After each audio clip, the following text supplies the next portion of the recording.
For the benefit of our viewers, I'd like to introduce Kiranmai, who has joined us on the session for Safe Space today. So, Kiranmai Kotapalli holds post-graduation degrees in English and Sociology. She has been actively involved in the teaching profession for the past 17 years. More than a profession, teaching is her passion and purpose of life. She's an experienced and highly motivated teacher with an expertise in delivering the CBSE curriculum. So, welcome Kiranmai to the session on safe spaces. Yeah, thank you so much for having me here, Zain, and the rest of the viewers who are on board right now. It's my pleasure to be here and share my views and opinions rather than I do not exactly have to say experiences. Yeah, I would like to share my views and opinions and know more about what Sakshi is doing and what kind of work as individuals in society that we could also, be a part of. So I'm very happy to be here. Thank you. So, the first question that I have for you, Kiranmai, is if I were to ask you to define yourself in 3 words, what would be those words that you would choose? Yeah, I would always say that I'm a very confident person. I would use my K, Kiran my K, for confidence, creativity, and definitely a very caring person. And as a mother of two young, rather grown up boys, I would always say that my life has been very, very hectic. Um, right from even as a child, I had been very confident. I think I had never ever been scared or bewildered at things what I should be scared about in society or what would actually offend me and all that. I was never ever like that, to my knowledge, to as much as I know. So I had always been very confident, and being the eldest in my family, that was also this, the shouldering the responsibility of being the older one in the family. So maybe this confidence has come with that. And yeah, I'm very creative. You don't ask me in which particular aspect. Yeah, definitely I'm creative in the things that I do. And people do definitely love to be around me when I'm there. And I'm a very jolly good person. I don't stress about things. I do take things as they come and, yeah, deal with situations. And I'm very caring also. So confidence and caring and creative. I would use my K for that. I would also want to really understand, these 3 words that you have chosen, which is confident, creative, and caring. Yeah. Would these be the words that you would have chosen for yourself in your childhood, say somewhere around 15 to 20 years before? Definitely. Definitely.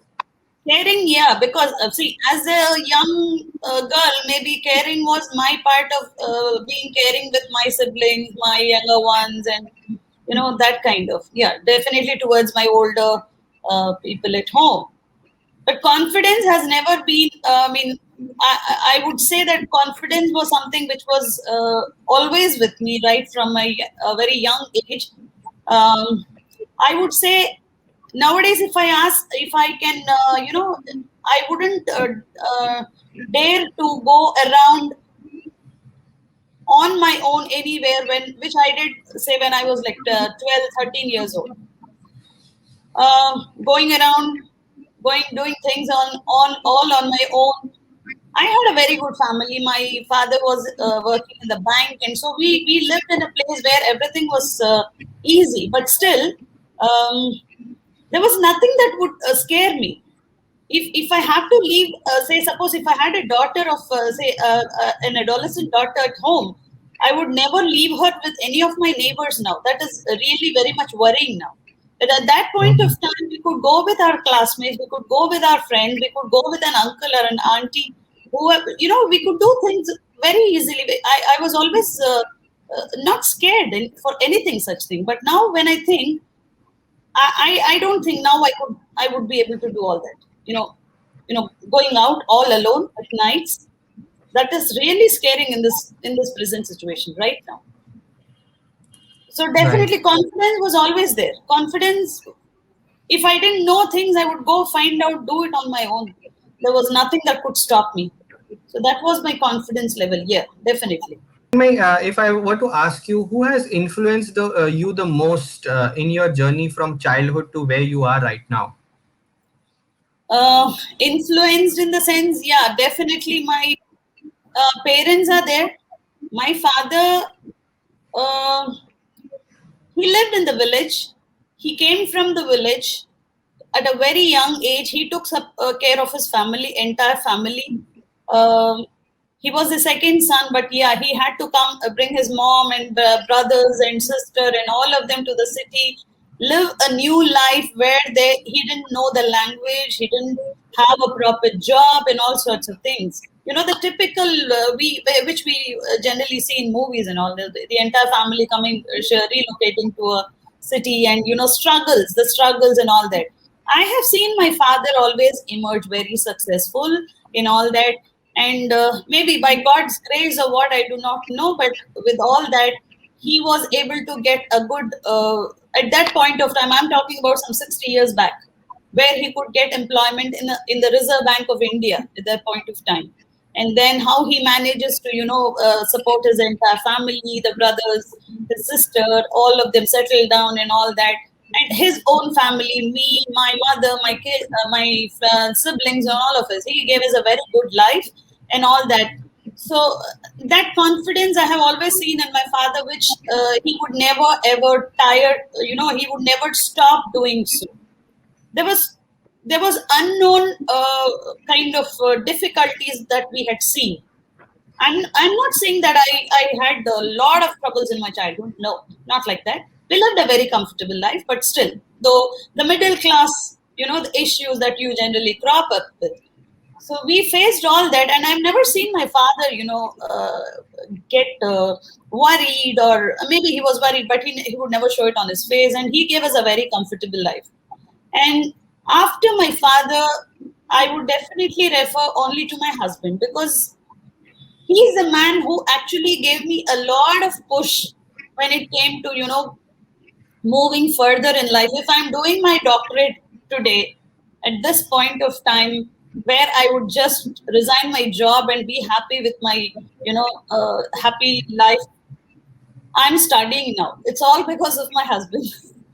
And all when I got married, I was just a graduate. And all after that, if I had done two more post graduations, and I did my bachelor's in education, I'm a B.Ed, and then after that, right now I'm pursuing my doctorate. It is this entire push is from my husband, who also actually hailed from a village.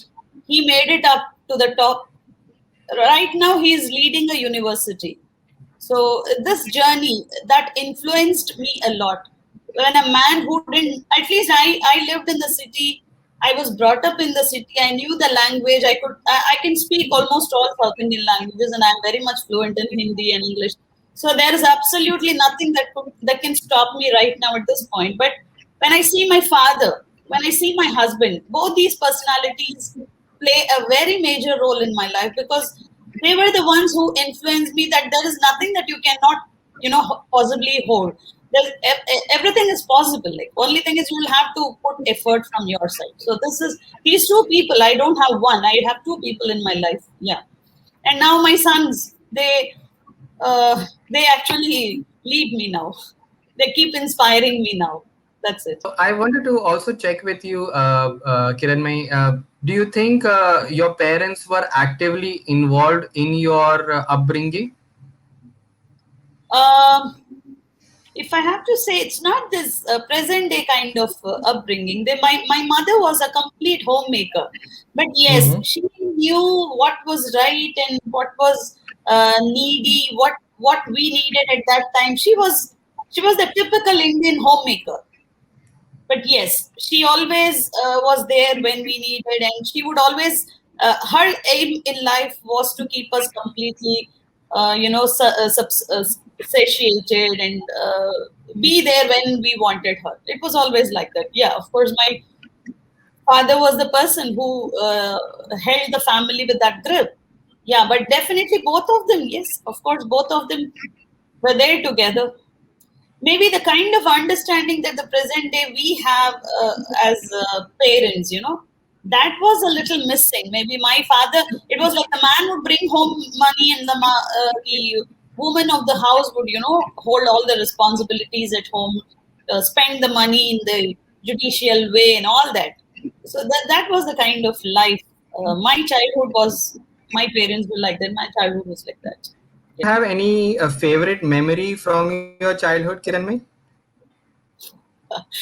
Favorite memories, so many, but one favorite memory I would say is like there was my this uncle. My dad was always like, he would bring home things, but he was not the kind of the present day dad, taking care of each and every need, and asking, what do you want, child, what do you want to buy for this Diwali or sort of. It was always my uncle who would do that. My dad would only spend, give the money. So we always waited for him to come and buy especially for Diwali. He was the one who would come to buy crackers and all those things for us. So I was a bit angry at times with my dad because he would never come to the market or get these things done. But it was always my uncle. And one time it so happened that he didn't even turn up the day before Diwali, and like we were very much waiting for him. And yeah, exactly. Somewhere before the time the shops closed, we were living in the city, so the shops were very much there till 10 o'clock in the night. So he came at the end of the moment. We went to the shop. I got a dress because he was the one who would come and buy. It was always a norm at home. His uncle would come, my dad's brother. He would come and buy things for us. So that was a very happy moment at that time when he actually landed almost before the close of the shop, and I went and got these things. And yeah, all that still is fresh in my mind. There's so many things like this. Yes. How old were you then when this memory you just Maybe recollected? 10 or 12. 10 or 12, I do remember that. Okay, okay, It's not like nice. the present day kids. No, you give them money, they know how to order. Now everything is online. You can order ahead of everything.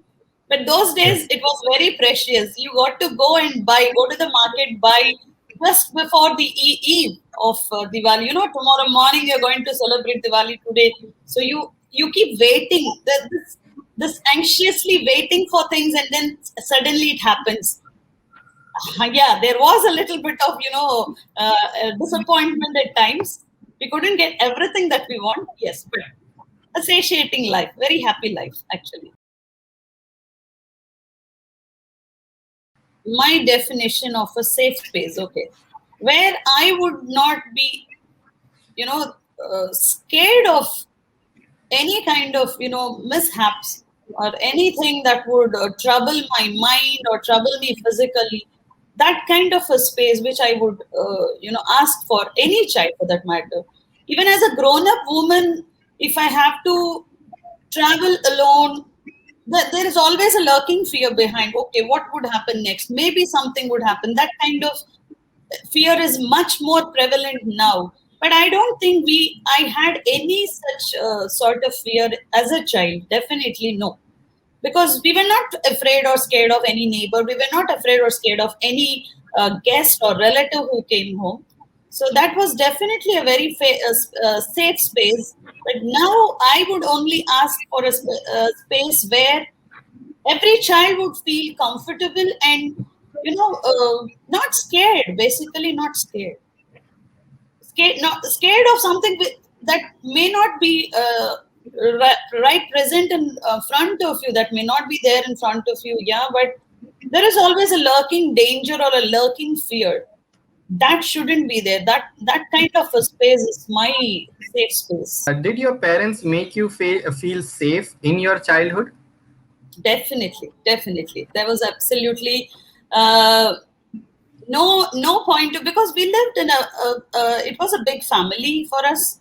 We Mhm. lived with our at least for the time when I grew up, my uncles were there. My cousins would come home, and we were all close by, living nearby. Though we were not a big joint family, yes, we all when there were gatherings or any occasions or any specific purpose, yeah, all of us would be there together, and there was the support of family. The big family support was always there, and dad and mom were a part of this big family. They were the head. I mean, at that point of time, yes, my dad was the eldest person in the family, and my mom also she took up the responsibility of being the older bhabi of the house. So we had people coming in all the time, were coming and going. We used to have guests coming, dropping in at any point of time. It was always, coming and going of people, cooking, eating. There was nothing called this vacuum or space where there could be any kind of, fear that would erupt in mind. There was nothing of that sort. It was absolutely a very simple. I can't even say that we were scared or we were afraid of anything. Never, no, not at all.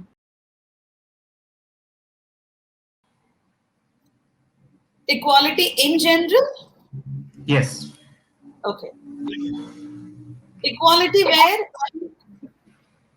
as a child, I could choose what I would study, what I would wear, and as an adolescent, yes, definitely what I would pursue in life further. When it comes to choices, definitely my father was always a very liberal person. He would not constrain, or he would not stop me, especially from doing this or that. He would always be very much the only. If I have to say, that was the only problem. Financially, maybe we were not that well through, because we hail from a middle class family. Yes, money was a little hindering at times, but yes, as much as my parents, as much as they could provide, they have given us that. And I felt that, yeah, I was given that, the equally regarded in things at home, or be choosing my own career, or getting to the right person, marrying the right person, or leading my life. There was a lot of equality for in my case, definitely. And I think my father always gave it to me. I never felt that they are stopping me from doing anything. No, never. Rather, I would Okay. be more bold and more, stubborn at times in doing what I would, and definitely no one stopped me so far. Even my husband, for that matter, I'm telling you, because it was his, complete support. One time, looking after, I mean, initially, kids and their work, their school, and all that work. With all that, I could manage to live a full life so far. So I'm happy about that. Definitely, there is no question of inequality. I never perceived this. I never. No. Okay. Your growing up years, right from your schooling to your education, college, and then working, you have you any at any point in time experienced inequality? Um, I Probably don't you think so. felt that I deserved something, but I didn't get it. It was not inequality. Maybe that was, I would term it as luck, or maybe because I wanted to do something. I took up I just participated in a contest. I couldn't get into that when I was in school. But yes, I don't call it as inequality. Maybe it was my ill luck, because my own terms and conditions were not, satisfying that point of time. I took part in a talent hunt, a music contest, long back. But at that point of time, my voice didn't actually support me. I had some kind problem with my throat. So that definitely, that was not inequality, nor um educational. If I talk about education, no, there is. I don't feel there was anywhere that I was denied something because I was a female. No, nothing of that sort. Right. I'm Uh, fortunate that I feel all this. I really feel blessed, that I feel this.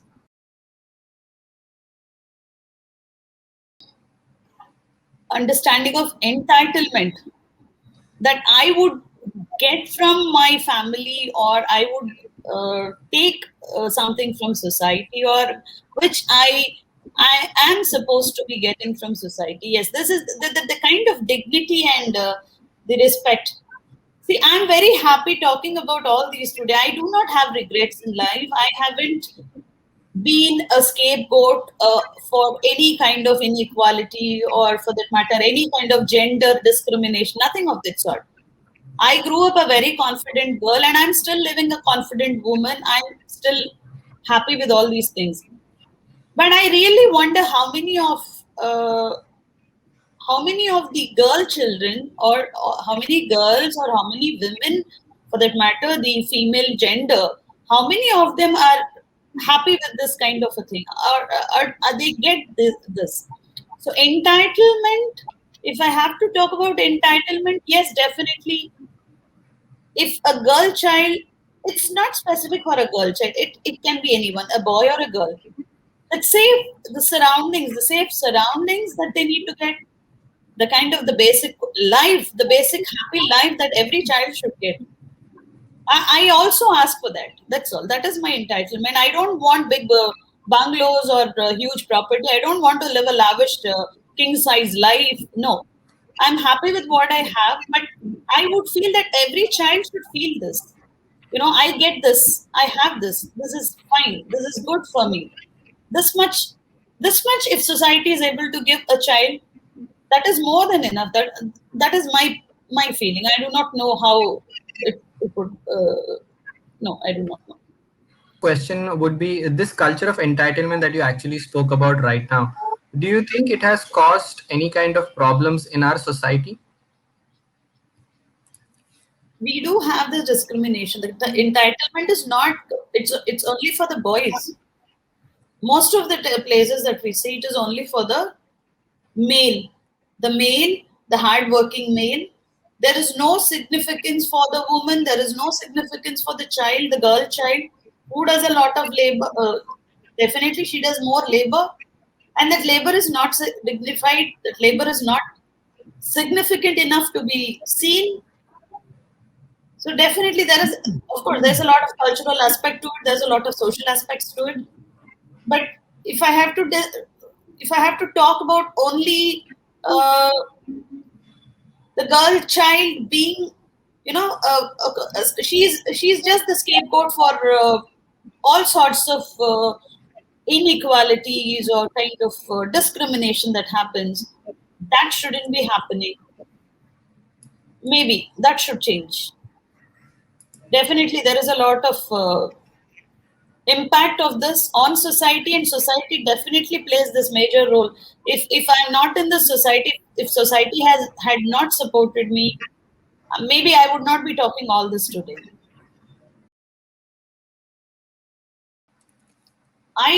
To my knowledge, 2018 somewhere, I think around 38% of children, 38% are sexually abused. If I have to talk about India, 38%, to my knowledge, in 2018, I'm not talking about the latest. I do not know about the latest. 38% is not a small number. And if I have to, prevalence, yes, there is a lot happening, maybe. And I also know that every abuse, or every child who is abused, will not come to the open. They will not come, and the families will not reveal it. They will not come and complain. They will not lodge a complaint. They will not talk about it. But definitely, we when I grew up, maybe it would have been there. I do not know, because it didn't happen, and nothing happened to me. I do not know about it. But there might have been chances, or there might have been instances of such, sexual abuse happening to children, all sorts of abuse happening to children. Yes, but then there might have been a lot of prevalence, but at that point of time. Right now, I think it's more. I cannot give you the percentage. I'm totally a lay person in that matter. I do not have enough statistical data for that. But I do think there's a lot of things happening around, and I get to know this through the media, through the newspapers, every day. It's there's no other news except for, especially nowadays, at least after Nirbhaya, I think that nothing has stopped. And it is, and it's very much, even when I saw that film, when I saw that clipping, that movie, it almost like, choked me for a while. How could things like this happen to kids? I never thought. I never have heard it in my childhood, but now I really, it's very much disheartening actually.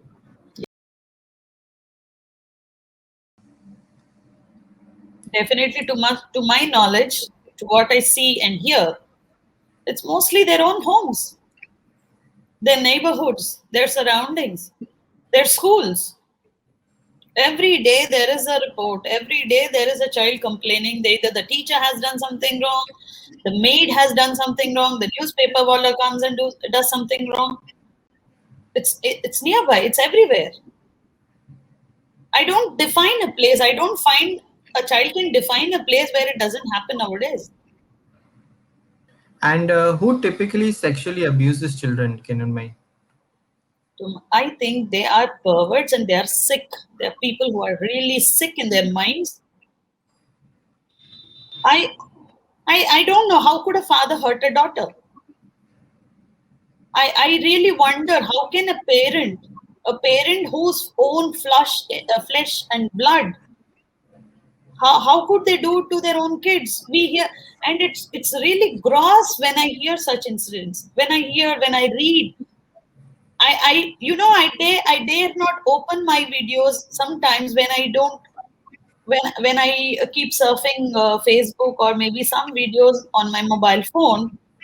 There are things which I do not want to see, and one is this, where children are, there are all so many educative short films and educative clippings and trailers made. It's basically for creating awareness. I really dread to see all that. I don't have the guts to see even that. It somehow affects me a lot. I do not know why. It's very much gross. I can't even imagine how a person who's close to your heart, or the one who has given birth to you, or the one who has been the reason for your birth, they do such things. And it is, are we living in a savage world where even animals are better? I feel they choose their partners, but here it doesn't happen. So it disturbs me a lot somehow. Yeah. And Kiran, when do you think does child sexual abuse take place? Definitely, when the child is very much vulnerable to such criminal acts, where you have these perverted minds roaming around in search of, or you don't even call them animals, because animals are more dignified. These perverted minds, they keep hunting for their, prey. And child, young, innocent, I don't know how they attack them, how they take them into their fold, and how they cheat them, how they destroy their faith, trust, everything, and how they do this. All this, it all happens. Maybe these people, it is their job. They take it as a job, or what? I don't understand that. And no one punishes them. No one punishes them is another striking feature. You find certain things are happening in society. Yes, the police arrest them. They take them on rounds to the prison, up and down and up and down. One fine day, this guy leaves. He's a juvenile. He cannot be punished by society. He cannot be punished by the legal system. He is let out. Again, there is a set of crimes that he will commit. These keep happening. Never. To my knowledge, never. When it has affected your mind, when it has affected your inner conscience, it keeps coming up. It keeps popping up. It definitely keeps popping up. I don't think any child would forget it and just brush it off and say, okay, today I'm relieved of it. No, I don't think so. A mere touching inappropriately, a mere inappropriate touch, even in the bus. See, even when we were traveling in during school days, or even when we were in college, when we were traveling by this, we used to have these kind of men who would come and rub onto you and all that stuff. But I'm telling you, I was bold enough to at least handle them. How many people would have faced this? I know that, because those times I'm talking about, say 25 years back, where there was a lot of not child abuse, but rather it was more of the stalking and kind of indecent behavior in the crowded buses and all that. That used to be there, very much prevalent when I was a college student. Yes, I still remember I used to carry a safety pin, poke it hard on someone. We did that. When we used to go to movies, we had people, we had these uh, hopeless creatures sitting behind who would, try to force their hand or leg into the seats. We always, I still remember as college students, we were a set of 4 or 5 who would always carry a safety pin, nicely poke it up. We did that. So that kind of mentality is, you can't change someone's mentality. If he's sick from within, he would remain sick forever. And I remember that. I remember those incidents even now. Maybe I can't call it as a, I don't know whether I should call it as a sexual abuse or what. Yeah, somebody, I don't like it. I didn't like it. Someone coming and falling on me or trying to rub over me. I didn't like it. So maybe that is, I still remember that. Do you think I would forget it till? So I don't think any child who would have gone through even a little amount of, unhappy, inconvenient, I mean, a very gross feeling. I don't think they'll forget it so soon. I don't think it will go away from their minds. Never. It will not leave it.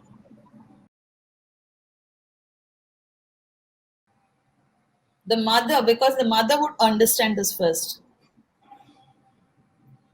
And For what the do you man, think with for the what do you man, think the mother do? if I would be the mother there, I would definitely lodge a legal complaint and I would see to that punishment is given to that guy, whoever does this to any child for that matter. If I were in that mother's place, definitely I would do that. Rather, I would myself give the punishment, maybe. But yes, the mother would know that better. The physical agony, giving birth to a child is not a joke. It's really, it's something that you go it's a lot of pain, it's a lot of emotions that go through, a woman goes through. And definitely she would understand what kind of a hurt or an injury that the child's mind is going through.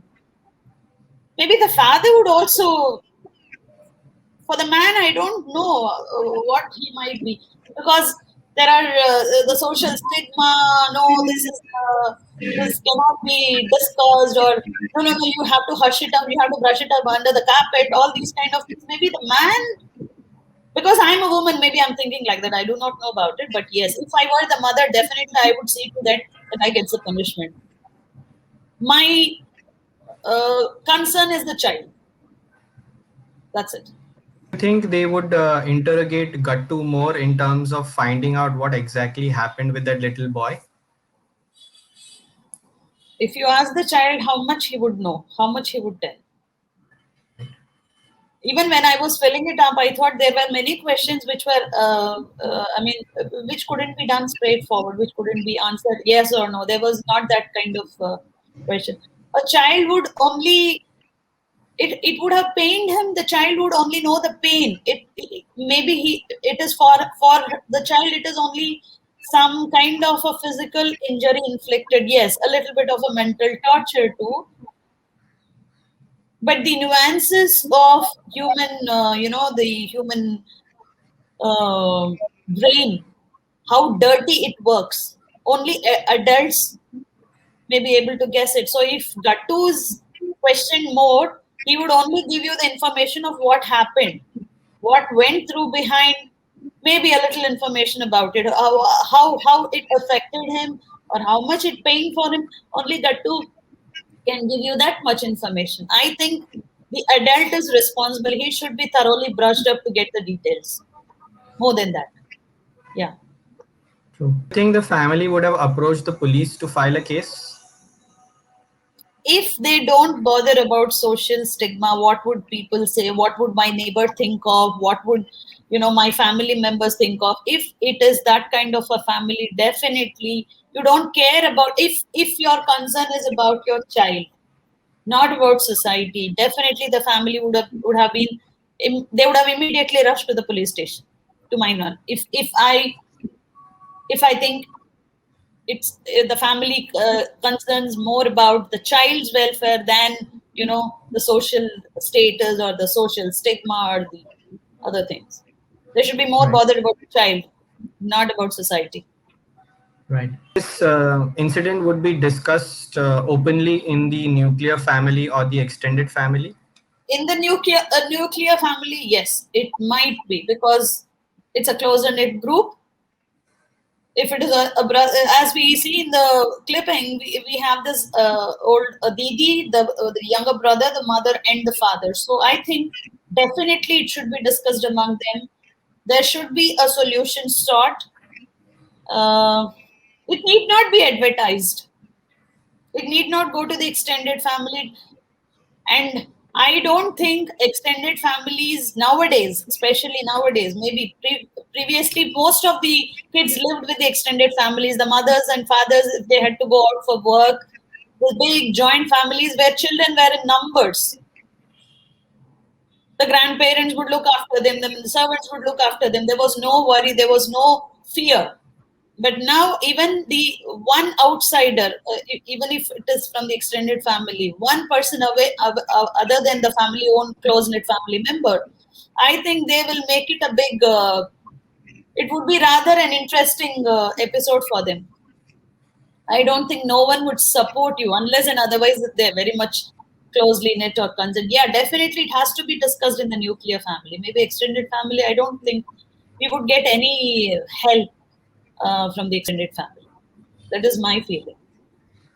Would they try to find out if another child in the family has undergone a similar experience? They should. If they were really, if they are getting into the roots of this issue, definitely they should find out. Because if this has happened to their child, definitely it would have happened to some other child. They have to find out, and that is how they get to nab the culprits. Because most of the times no one bothers and they hush it up, even if when it comes to their own kids or if their own siblings or whatever, they hush it up in such a way that this keeps continuing in a very silent mode. It keeps happening. Unless and otherwise, at least you catch hold of the person, pull his collar up and ask him questions, or make people know that this fellow is a criminal. You at least stamp him in the society that this person is of this quality and this kind. I think these kind of silent abuses will never stop. It keeps happening then. So I think they should find out how many where maybe in the same family, if similar things happen to other kids also, they should find out.